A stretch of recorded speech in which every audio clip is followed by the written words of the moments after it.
주님께서 귀신을 쫓아내 주신 이 거라사인의 귀신 들린 사람에 대한 기록은 마태, 마가, 누가 세 복음서에 다 기록되어 있습니다.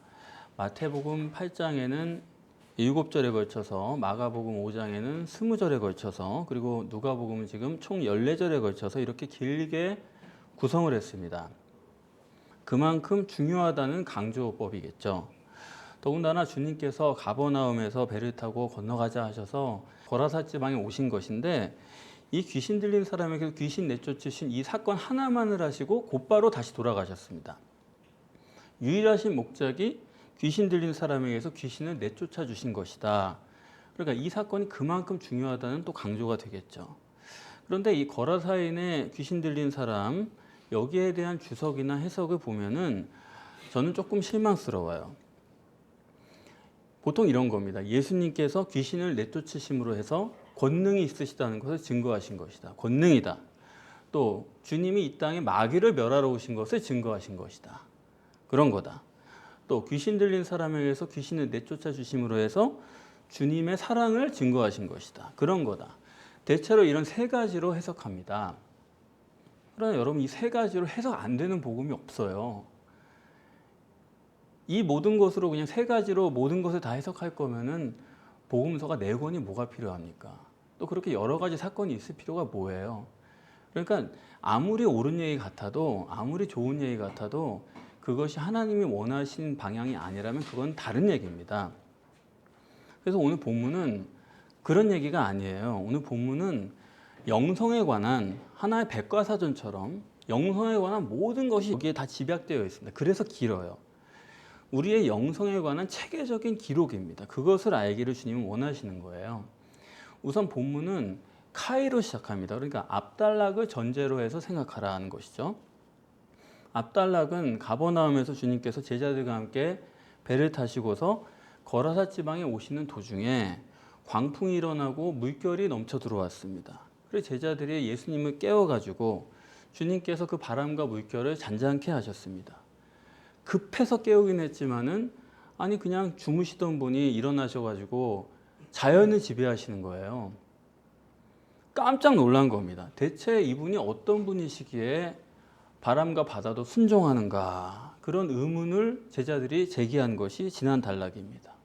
대체 어떤 분인가?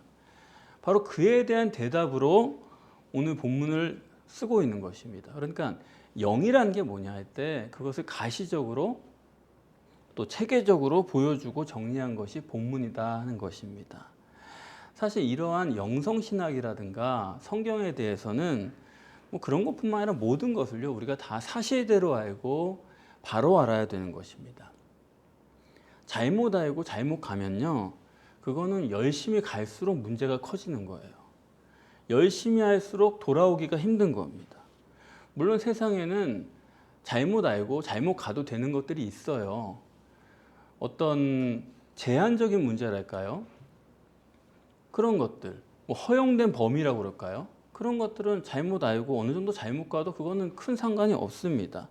하지만은 절대로 잘못 알아서는 안 되고 잘못 가서도 안 되는 그런 문제가 있는 것입니다.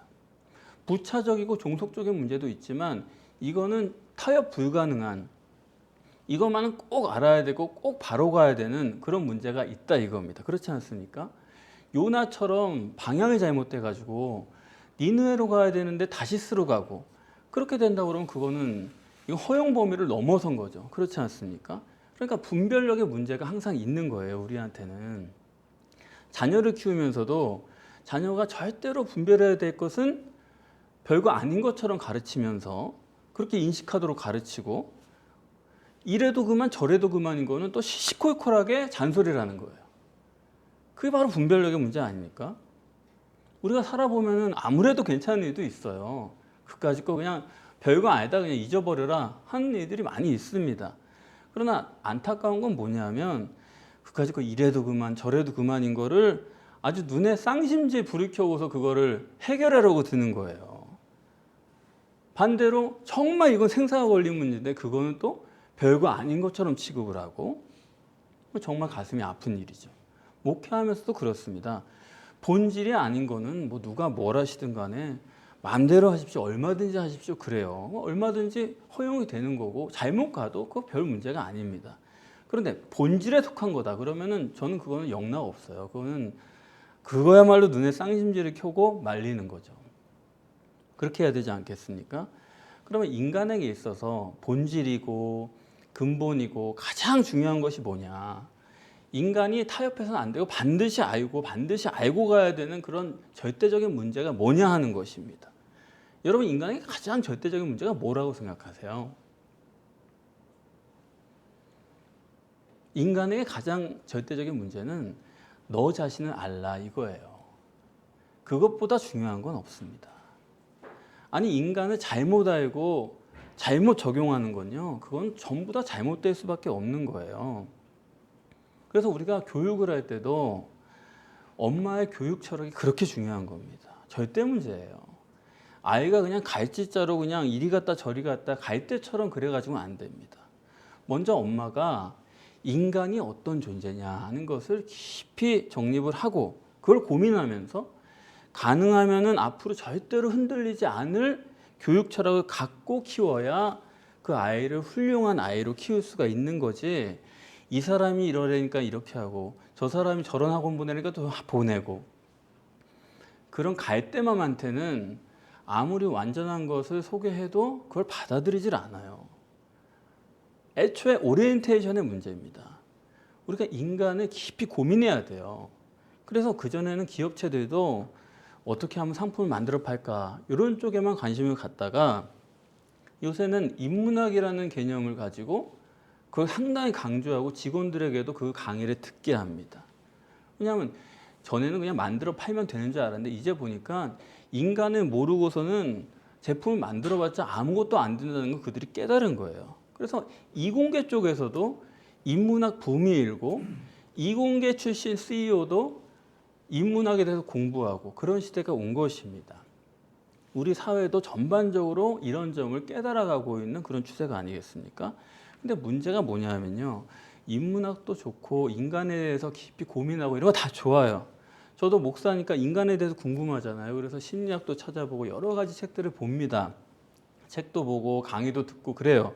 근데 유명한 강사들, 명성을 얻은 분들의 그런 용어나 표현이나 그 모든 거를 보면은 물론 거기에는 그럴듯한 말도 많고 멋있는 얘기도 있어요. 그런데 간단한 근본을 잘못 알면은 그 모든 것들이 다 소용이 없습니다. 그건 뭐냐면 성경에 인간이 단위의 존재냐 이중 존재냐 하는 문제예요. 단위의 존재를 이중 존재로 알고 얘기해도 그건 문제가 되는 거고, 이중적인 존재를 단일한 사람으로 알고 그렇게 적용을 해도 그거는 문제가 되는 거 아니겠습니까? 우리가 아이를 그냥 단일한 존재로만 보면요, 그냥 걔는 예습 복습만 철저히 시키면 되는 거예요.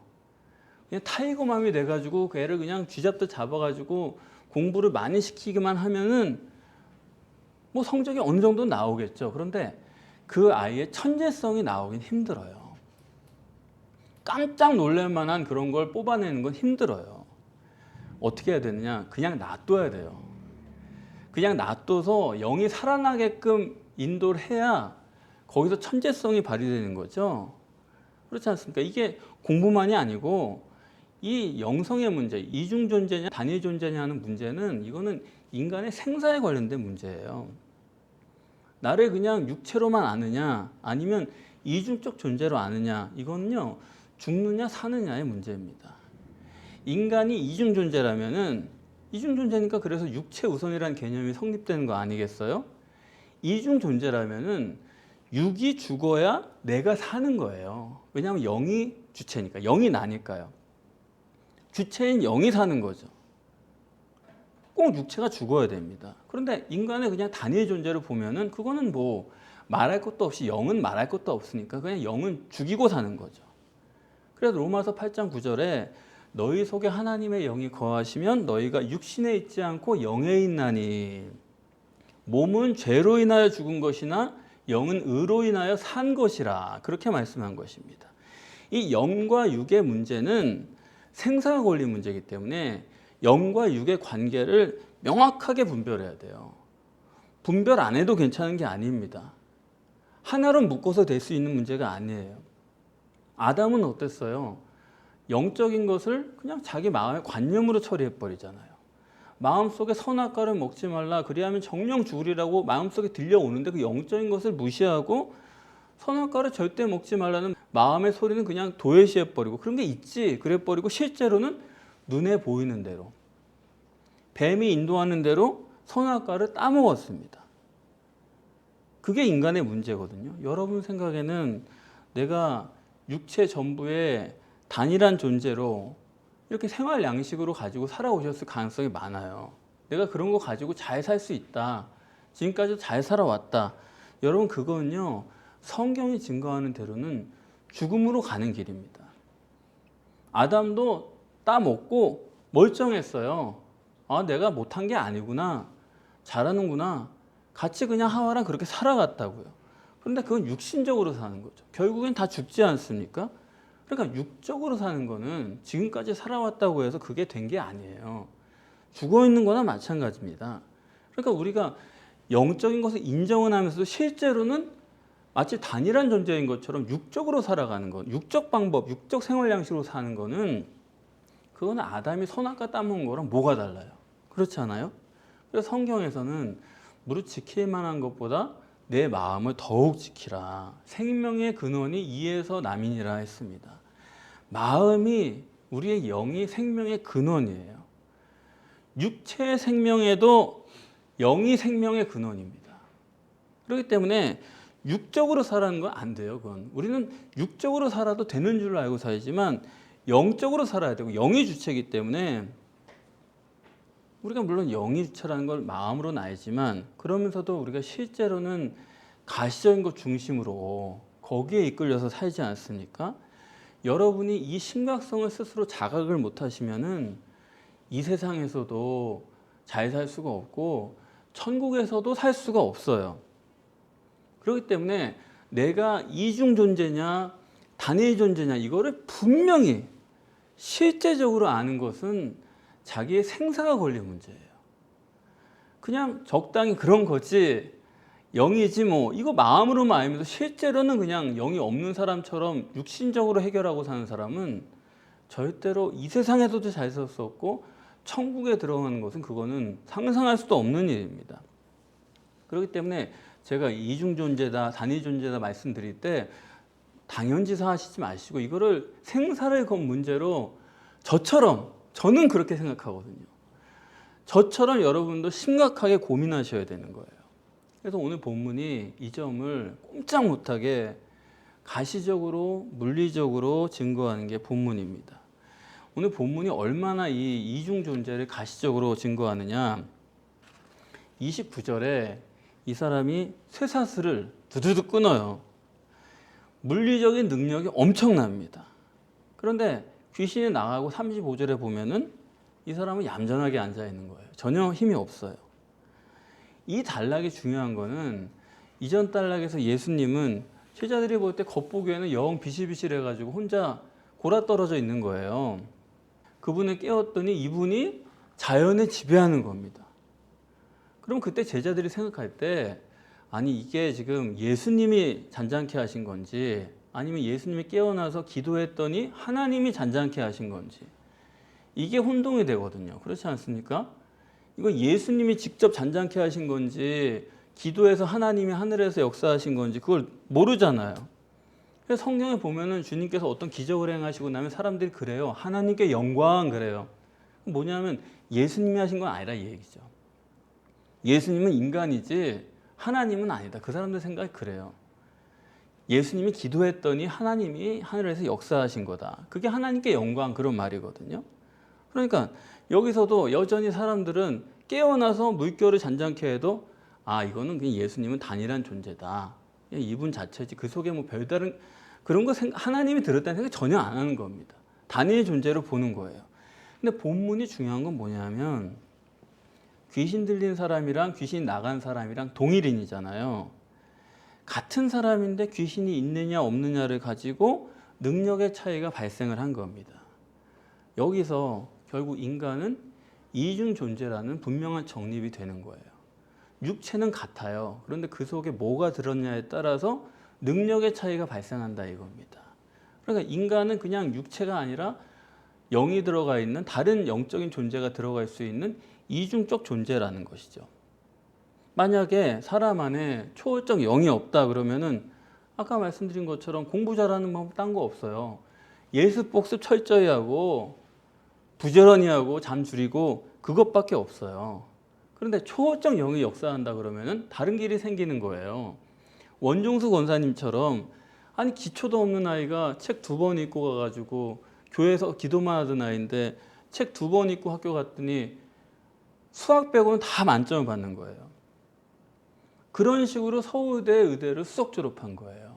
공부를 많이 한 거 아니에요. 놀 거 다 놀고 교회 갈 거 다 하고 새벽기도 다 하고 했는데 영이 한번 발휘가 되니까, 물론 그 아이가 영이 발휘될 때까지 2년 이상 새벽에 가서 기도를 한 거죠. 한번 영이 빡 뜨이고 나니까 그 다음부터는 술술술 되는 거예요. 그런 영이 뜨이면 그 초월적 능력은 인간의 능력으로는, 이건 육체적 능력으로는 따라갈 수가 없는 부분입니다.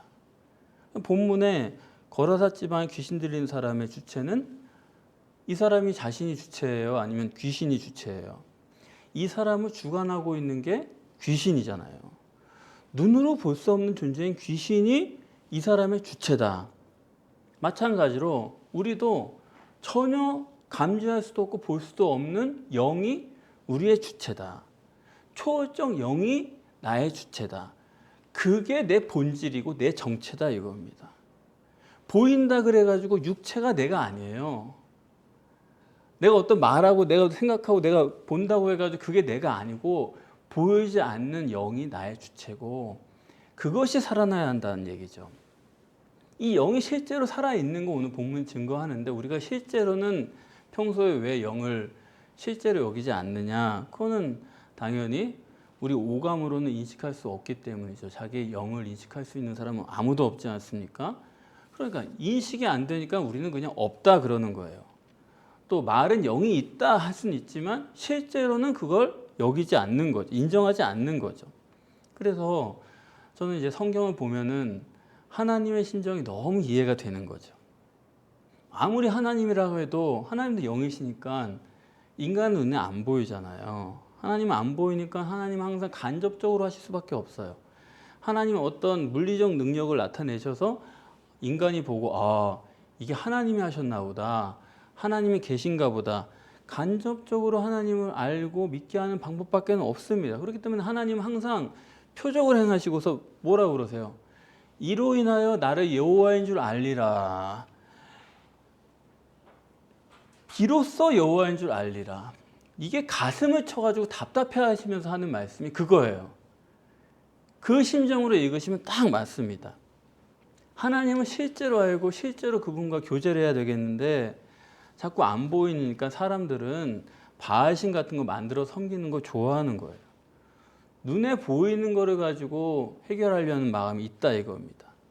하나님이 안 보이기 때문에 자꾸 기적이다 그러죠. 기적은 무슨 기적이에요? 그게 사실이고 과학적인 일이죠. 당연한 일이죠. 하나님이 계시는데 당연스러운 일이지 기적이 아니다 이겁니다. 과학이죠. 하나님이 안 보이니까 괜히 신비다 그러죠. 신비가 어디 있어요? 하나님이 계신데요. 신비로운 일은 없는 거예요. 또 기적이 안 일어난다고 어떤 사람들은 하나님이 죽었다. 아, 하나님이 죽긴 뭘 죽어요. 자기가 안 보이니까 마음대로 생각을 하는 거죠. 그렇지 않습니까? 이렇게 영의 실체성을 실제로 믿지 않는 사람은 결국에는 신앙도 안 되는 겁니다. 관념적으로 내가 믿고 있다라고 말할 수는 있지만 실제로는 신앙이 없는 거예요. 또 이런 인간의 이중 존재를 실제로 믿지 않는 사람도 신앙이 안 되는 거예요. 하나님 사랑은 둘째치고 영이 안 보이고 감지가 안 되고 믿어지지 않는 사람은 자기 영혼도 사랑을 못합니다. 자기 영혼 위하는 법도 몰라요. 그게 인간입니다. 오늘 본문에서도 왜 돼지에게 들어가가지고 돼지를 몰살을 시킵니까? 사람들이 질문해요. 자꾸 왜 돼지를 몰살시켰을까? 근데 그건 초점이 틀렸어요. 지금 본문이 말하고자 하는 거는 돼지의 육체를 지배하는 게 누구예요? 영이란 말입니다. 여러분의 육체를 물리적으로 지배하는 게 영이에요. 육이 아니란 말입니다. 그래서 성경의 믿음은 어떤 거예요? 히브리서 11장 1절 말씀처럼 믿음은 바라는 것들의 실상이요 보이지 않는 것들의 증거다. 보이지 않는 것을 믿어요. 바라는 것이 이미 생겼다는 것을 믿어요. 그러면서 6절에 하시는 말씀이 하나님이 계신 것과 하나님이 자기를 찾는 자들에게 상 주시는 이심을 믿어야 된다. 하나님이 물리적이고 육적으로 상 주시는 이심을 믿어야 된다. 이런 실체성에 대한 믿음이 없으면은 그건 성경적 믿음이 아니다 그겁니다. 그래서 실제로 하나님의 물리적이고 육적인 상급을 바라는 그런 내 상태라고 한다면 그거는 여러분 기뻐해야 될 일이에요. 왜 부족하냐, 왜 안 되냐 그런 문제가 아니라 여러분이 하나님의 상을 받을 수 있는 절대적 믿음을 소유할 기회로 하나님이 주신 선물인 것입니다.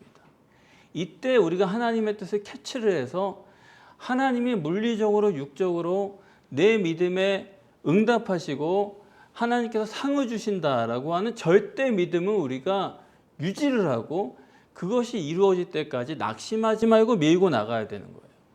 오늘 본문에 영의 실체성을 지금 정립한다고 말씀을 드렸는데 영의 실체성을 정립하지만 그것이 목적은 아닙니다. 성경은 항상 영의 실체성을 전제로 구원론을 정립하는 거잖아요.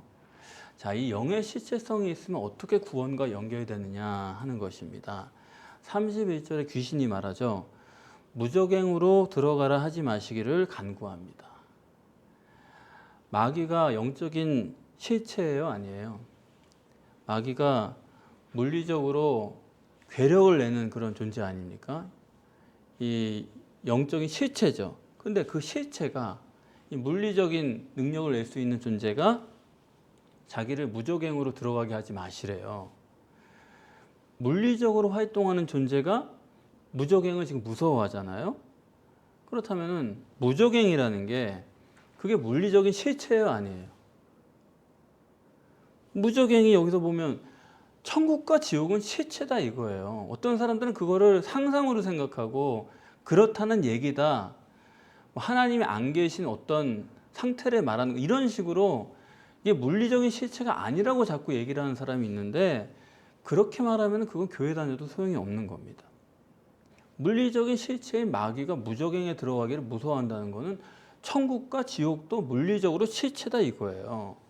그래서 오늘 본문은 이러한 마귀를 통해서 천국 가고 지옥 가는 원리를 정립하라. 이것이 본문의 요구입니다. 마귀는 누굽니까? 지옥 가기로 확정된 존재죠. 그럼 왜 마귀는 지옥 갈 수밖에 없느냐? 이 마귀의 문제는 한 가지밖에 없는 거예요. 28절에 나와 당신이 무슨 상관이 있나이까? 이 마귀의 문제는 지극히 높으신 하나님의 아들과 관계가 없는 존재다 이거예요. 관계가 없으면 지옥 필연이다 이겁니다. 마태복음에서 정립한 것처럼 이혼 증서를 써줬다 그러지 않았습니까? 관계가 끝났다. 영영 이별이다. 너랑 나랑 관계가 없기 때문에 그건 천국에 못 가요. 지옥 필연입니다. 네가 죄를 지었냐 안 지었냐 그런 문제가 아니라요. 하나님과의 관계가 있느냐 없느냐 그런 문제입니다. 천국과 지옥은 하나님과의 관계가 화목하냐 안 하냐 그것뿐이에요. 그렇지 않습니까? 그러니까 제1계명이죠. 나 외에 다른 신을 내게 있게 하지 말라. 네가 하나님과만 함께 있으면은 나머지는 다 되는 것입니다.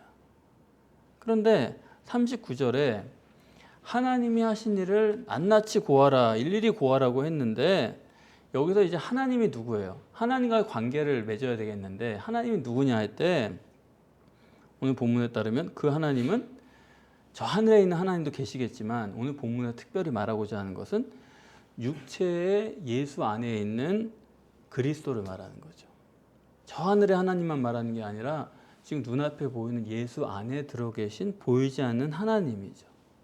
그래서 하나님에 대해서 관계를 맺는다 할 때 그 하나님은 어떻게 알아야 되느냐? 알아야 관계를 맺죠.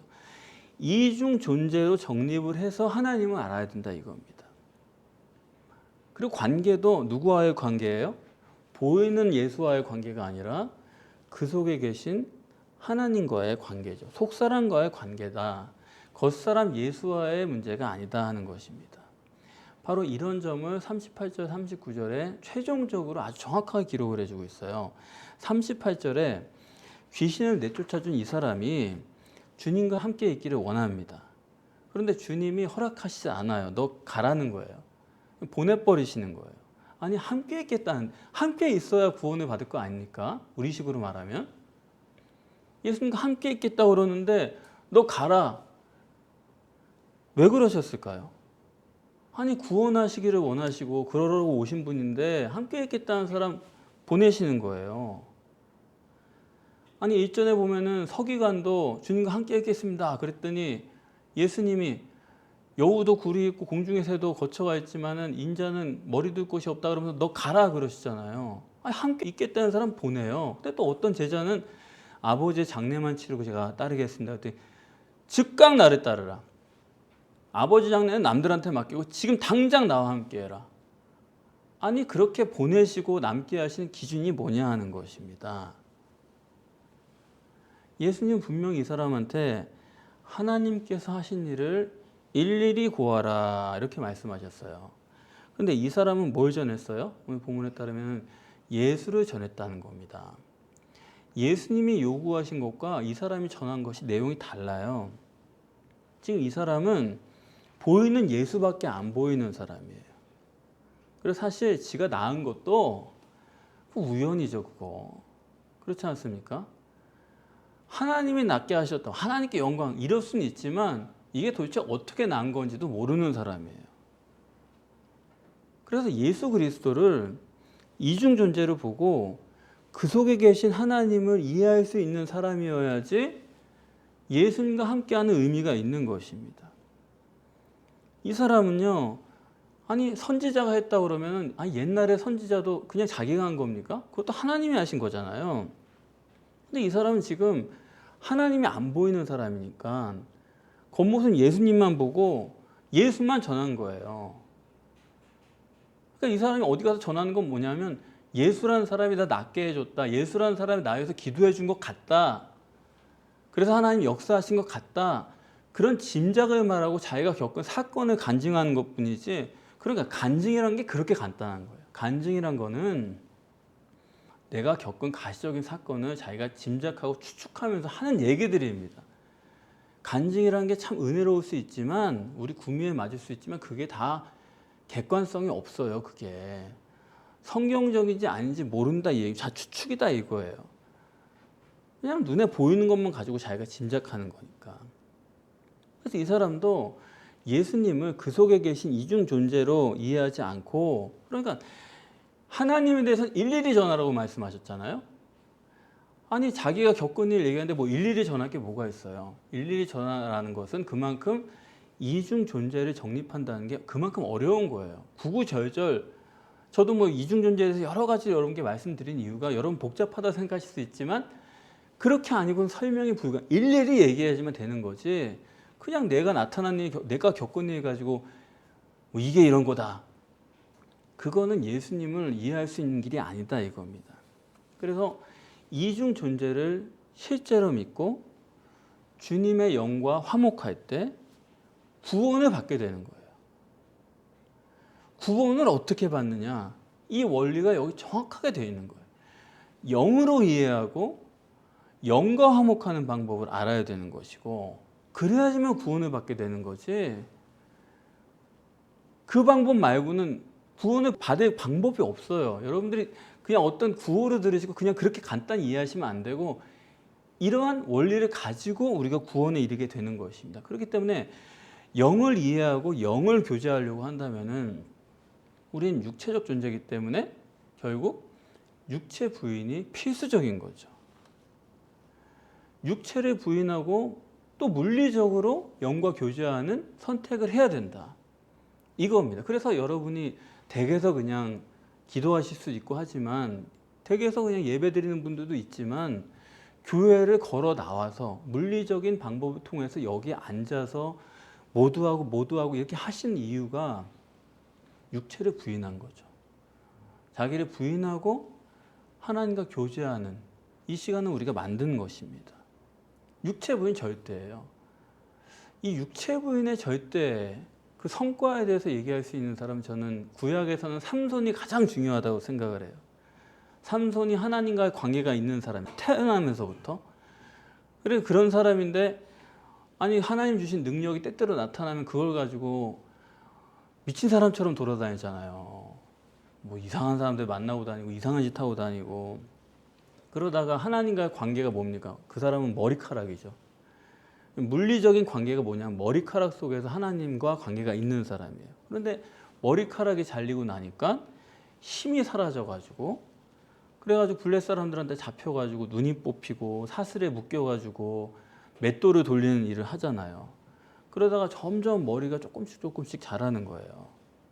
그럼 어느 날 블레셋 방백들이 저 삼손 저거 불러다가 우리가 조롱하고 제주나 한번 부리게 해보자. 잔치를 벌인 다음에 삼손을 불러냅니다. 자기들 왕국의 영광이니까 저런 용사를 우리가 잡아온 거 아니에요. 그 사람을 불렀는데 삼손이 거기서 이제 머리가 점점 자라면서 그건 뭐냐면 하나님과의 관계가 점점 자라났다는 얘기죠. 물리적으로 그가 맷돌을 돌리면서 하나님과의 관계가 실제가 된 거예요. 그래서 그때 마지막에 부르짖잖아요. 여호와께 부르짖어 여호와여 나로 이번 한 번만 강하게 하소서 원수를 단번에 갚게 하소서. 그러면서 집 기둥을 그냥 밀었더니 집이 무너져가지고 그 아래 방백들과 백성들이 다 깔려 죽습니다. 그러면서 성경에 뭐라 써있냐면 삼손이 죽을 때 죽인 자가 살았을 때 죽인 자보다 많더라 그랬습니다. 그러니까 삼손이 육신을 부인하고 자기가 눈이 뽑히고 뭐 묶여 있어요. 그런데 육신을 부인하고 하나님과의 관계를 발전시키면서 하나님께 부르짖었더니 영적인 능력이 그에게 나타나서 이전보다 이유가 더 엄청난 결과를 이루어냈다 하는 것입니다. 저도 항상 생각할 때 기도가 그거예요. 아, 삼손처럼 되게 해주십시오. 그 전에 제 인생이 별거 없어요, 사실. 근데 내가 절대 믿음을 가지고 영적인 능력을 하나님께 받아서 이후의 삶이 앞으로 짧지만 이전보다 더 많은 것을 거두고 더 위대한 일을 해야겠다. 그런 소원이 있거든요. 저는 항상 기도 제목이 삼손처럼 되게 해주세요. 이번 한 번만 강하게 해주세요.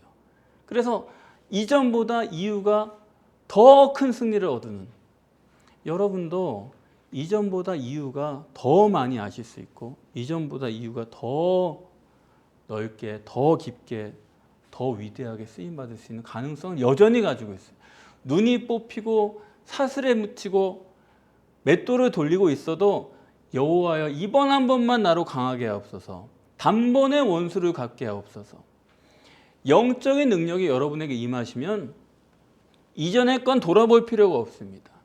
이후의 일들이 더 크고 위대하다는 것입니다. 하나님과의 관계를 절대 믿음으로 승리하시기를 바랍니다. 기도하겠습니다.